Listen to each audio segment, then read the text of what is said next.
ముసలోళ్ళకి అలా చేస్తే చాలా ఆనందపడతారు. వాళ్ళు చచ్చిపోయి చాలా సంతోషంగా చచ్చిపోతారు. ఇది అందరి పిల్లలకి నేను పెట్టింది వాళ్ళ పిల్లలకి పెట్టను. ఆంటీ పెట్టింది. అప్పుడు వాళ్ళకైనా అర్థమవుతుంది. అమ్మ నాన్నకి ఏం చేయాలో తర్వాత లాస్ట్‌లో. మేమైతే నేనే మా పిల్లోడు నేను అనుకుని చేసేసుకున్నాం. నాకు ఆ గోదానం అనుకునే చేసుకున్నాం మా అబ్బాయి నేను. ఆ పూజి నాకు బాగా కలిసొచ్చింది. గ్యాస్ గీసి ఏమీ కట్టలుండి చేయలేదు. అది అంతే అలా జరిగిపోయింది. ఇప్పుడు కట్టలు ఉన్నవాళ్ళు ఏం చేస్తున్నారంటే ఏ గొప్పలు ఏ గురువులు వచ్చేస్తే ఇంకా ఒళ్ళంతా గర్వం వచ్చేస్తుంది. ఇప్పుడు నాకైనా వచ్చేస్తుంది. గురువు మా ఇంటికి వచ్చి నా దగ్గర పక్కన కూర్చుంటే గర్వం అంటే ఆ గర్వం వచ్చేస్తుంది. అందుకని ఎవరిని అంత దగ్గరగా ఇది అవ్వకూడదు. గురువు మన వెనక చూస్తూనే ఉంటారు, మనం వాళ్ళ వెనక చూస్తాం. తాంబేలు పిల్లలు ఎలా ఉంటాయో అలా ఉండాలి గురువు మనం అంటే. అంతేగాని వాళ్ళ దగ్గరకు వచ్చి పెట్టుకుని వాళ్ళని తీసుకొచ్చి పండగలు చేసి ఆనందం పొందుతాం కాదు. ఆనందం పొందరు, గీర గర్వం వచ్చేస్తున్నది మనుషులకి. అది రాకుండా చూసుకోవాలి. ఆశ్రమాలు ఉన్నాయి. బాబా ఆశ్రమం లేదా, అదేంటి షిరిడి బాబా ఆశ్రమం లేదా? షిరిడి బాబా ఆశ్రమానికి ఏమైంది? ఆయన్ని చచ్చిపోతే 3 రోజులు ఎవరికి చెప్పకోకుండా ఎంతో రాజకీయం నడిపేశారు. ఆ ఆశ్రమాలకు మనం డబ్బులు పంపినా మనకు సుఖమేముంది?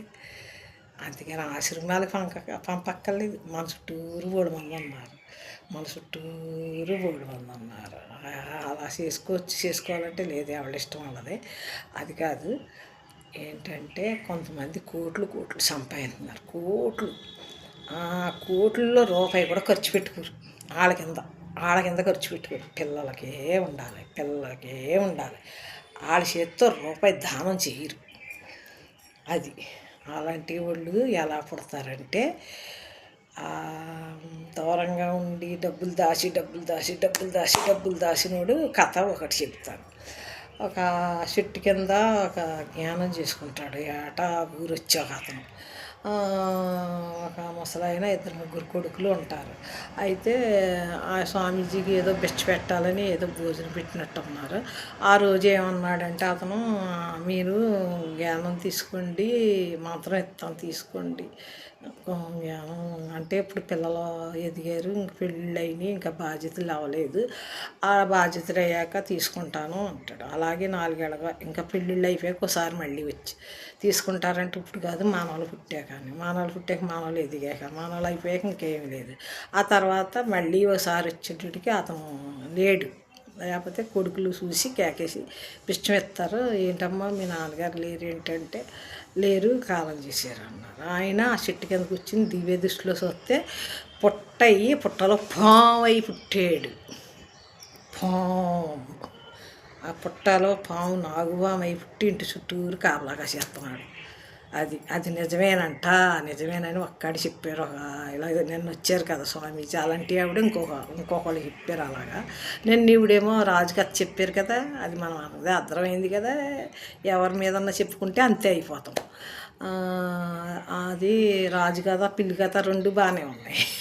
నేను మళ్ళీ వాట్సాప్లో అందరికీ పెడితే వాళ్ళందరూ లైక్లు కొట్టారు నాకు. అక్కడికి అది అయిపోయింది. తర్వాత ఇంకా కొంతమంది ఇంటిని కుక్కలా కాపలాగస్తారు. ఆ ఇంటిని చచ్చిపోయే వరకు ఆ కొడుకు ఇల్లు అవనియండి, ఇంకొకళ్ళు ఇల్లు అవనియండి, ఏ ఇంట్లో ఉంటే ఆ ఇల్లు కుక్క కాపలాగా వస్తే కుక్కే అయి పుట్టాడు ఇంకొక ఆయన.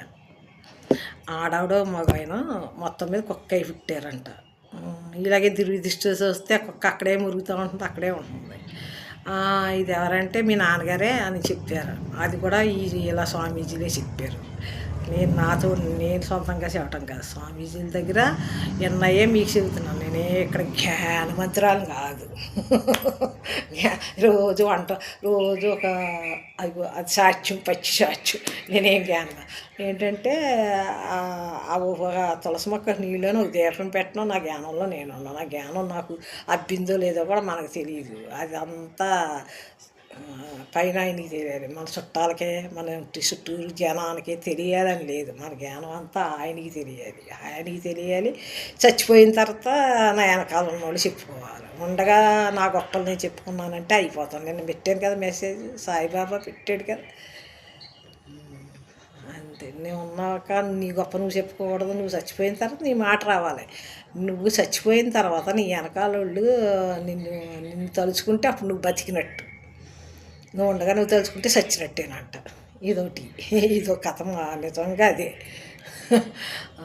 అది అందుకని ఎవరైనా సరే కొడుకులైనా సరే ఎవరైనా సరే తల్లిదండ్రులు పెద్దోళ్ళు ఉంటే చచ్చిపోయాక బాక్సులు అయ్యి స్వీట్లు 10 రకాల స్వీట్లు వేసేసి ఆకు నిండా కూరలు వేసేసి అబ్బా భోజనం బలిపెట్టాడు అని చెప్పుకుని ఇలా పెట్టక్కర్లేదు. ఆ భోజనం పెట్టకపోయినా పర్వాలేదు. ఒక కూర బచ్చల కూర, ఒక గుమ్మడికాయ పులుసు, ఒక అన్నం పెడితే చాలు. అదే ఆఖరి రోజు. ఉట్టప్పుడు చుట్టాలు రాను స్వీట్లు తెచ్చేసుకొని తినేసాను. మా నాన్నకి ఇష్టం, మా తాతకి ఇష్టం, మా మామకి ఇష్టం.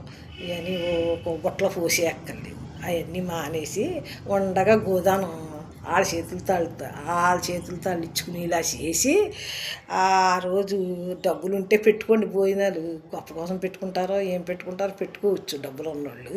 లేకపోతే ఆ బేపనోని కేకేసి పూజ చేయించి ఇంట్లో 4 ఉంటారో 20 మంది ఉంటారో వాళ్ళ మట్టికి తింటే సరిపోతుంది. అది గోదానం గొప్పదానం. గోదానం ఇచ్చుకున్నాం బతికొండగా ఇచ్చుకుంటే చాలా మంచిది. మా వారు నేను ఇద్దరం ఇచ్చుకుందాం అనుకున్నాం. వయసు రావాలనుకున్నాం. మరి ఆయనకి 63 కదా. 63 జరుగుతూ ఉంటేనే చచ్చిపోయారు. 62 పూర్తయింది. 66లో మధ్యలో చచ్చిపోయారు. మేము అనుకున్నవి అవ్వలేదు. బోళ్ళు అనుకున్నాం. షిరిడి వెళ్ళిపోయి అక్కడే ఉండిపోదాం అనుకున్నాం. లేకపోతే శ్రీశైలం వెళ్ళిపోయి అక్కడే ఉందాం అనుకున్నాం. అది బయటికి చెప్పొద్దు అనుకున్నాము. వెళ్ళాక చెప్దాం అనుకున్నాము. మా పిల్లోడు సెటిల్ అయ్యాడు. పెళ్ళి అయ్యి 3 సంవత్సరాలు.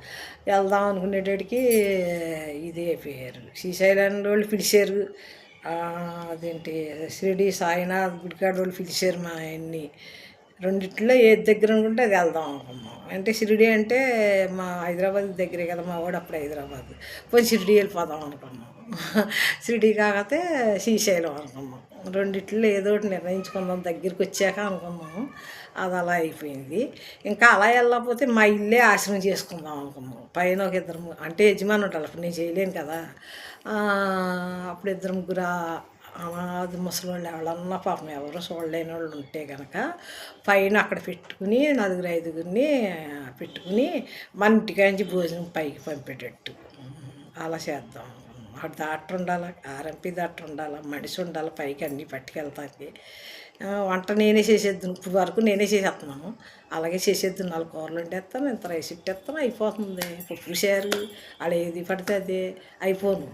కాకపోతే మనిషిని కొంచెం ఇంట్లో ఉండేలాగా పని అది బాగా చేసేలాగా పెట్టుకోవాలి. అప్పుడైతే అలాగా అంతవరకు అలా చేసుకున్నాను. ఏం కుదరలేదు కాబట్టి నేను ఇంకో రకంగా మసులుతున్నాను. అది అందరికీ చెప్పవలసిన అవసరం లేదు. నాది నాకే తెలియాలి, ఆ దేవుడికి తెలియాలి. అంతే. ఎవరికి మా పిల్లలకు కూడా తెలియకూడదు నేనేం చేస్తున్నానో, నేను ఎలా ఉంటున్నానో, మనసులో ఎలా ఉంటున్నానో, నా మనసు ఎలా ఉంటుందో ఏంటో నా పిల్లలకు కూడా తెలియక్కర్లేదు. ఆఖరికి నా ఇంట్లో గాలికి నీరుకి కూడా నా పక్కన ఉన్న వాళ్ళకి కూడా తెలియకూడదు. అలా తెలియకుండా చేసుకున్నదే గొప్పతనం. అంతేగాని 10 మందికి నేను గొప్పదాన్ని అని చెప్పుకుంటూ తిరిగితే అది గొప్పతనం కాదు. అక్కడికి అయిపోయింది. ఆయాలతో అయిపోయింది. మీ జ్ఞానం అన్నీ మీ గొప్పలోనే పోయినాయి. ఆయాలే పోతాయి. మీరు అందరిలో కూర్చుని చెప్పుకుంటున్నారు కదా నేను గొప్ప అని. అంత మీకు అంతకుముందు మీరు ఏమైనా మంచి పనులు చేసినా చేస్తూ ఉన్నా చెప్పుకునే టైంలో వెళ్ళిపోతాయి. మొత్తం వెళ్ళిపోతాయి. అందుకనే ఎవరిని తలుసుకోకూడదని నిన్నే నిర్ణయించుకుని మెసేజ్లు పెట్టేసాను. నా జోరికి ఎవరు రాకుండా మీ జోరికి ఎవరు రాను అని. ఏంటంటే ఎవరిని తలుసుకోకూడదు. ఆడ పాపం మనకు వస్తుంది. అది పుణ్యం వెళ్తుంది కానీ పుణ్యం రాదు కానీ పాపం వస్తుంది. ఎవడ గురించి మాట్లాడుకుంటున్నాం వాళ్ళ పాపం అంతా మనకే వస్తుంది. నిన్నే కదా రాజుగారు చెప్పారు. మళ్ళీ ఎక్కడో చెబుతాను ఉపన్యాసం సత్సంగం ఉంది ఇంకా 3 గంటలకు 4 గంటలకు మీరు అందరూ అక్కడికి రండి అన్నారు. నేను చెప్పాను అమ్మ మాతాజీకి. నవ్వుతా చక్కగా నన్ను తారుపు పట్టుకెళ్ళి అలా ఇచ్చాను. అలా పట్టుకున్నారు ఆవిడ. అదొక ఆనందం. నేను ఫోటో కూడా పెట్టాను. ఆ ఆనందంలో ఉన్నాను. ఈ ఇంట్లో ఆనందం జరిగింది కదా, దత్తపారాయణం జరిగింది. దాంట్లో ఆనందం చాలా ఉంది. అందరూ వచ్చిన వాళ్ళు ఆనందం పొందారు, నేను ఆనందం పొందాను. ఆనందంలో ఉండగా కృష్ణుడు పిలిచాడు నన్ను. మనుషులు కాదు. అక్కడ విజయమ్మ కృష్ణుడి తత్వంలో మునిగి ఉంది ఆవిడ. కృష్ణుడి తత్వంలో కృష్ణుడిలోనే ఐక్యమైపోయింది ఆవిడ.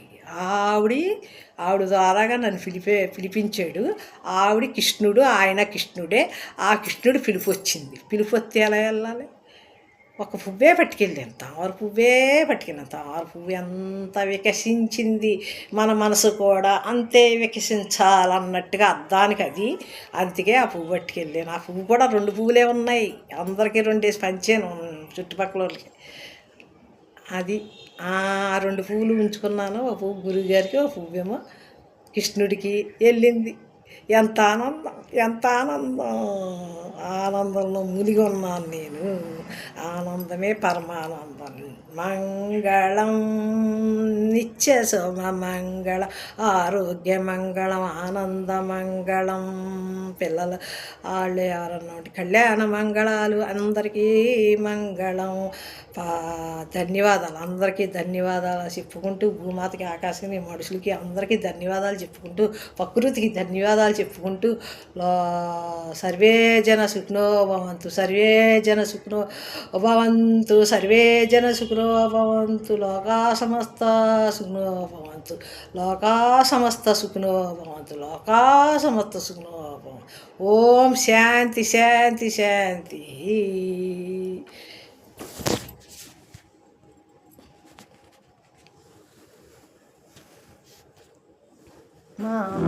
కృష్ణయ్య కృష్ణయ్య రావయ్య. ఇప్పుడు మా ఇంట్లోనే తిరుగుతున్నాడు కృష్ణయ్య. పిల్లగాలులు వేస్తున్నాయి నాయనా నాయనా.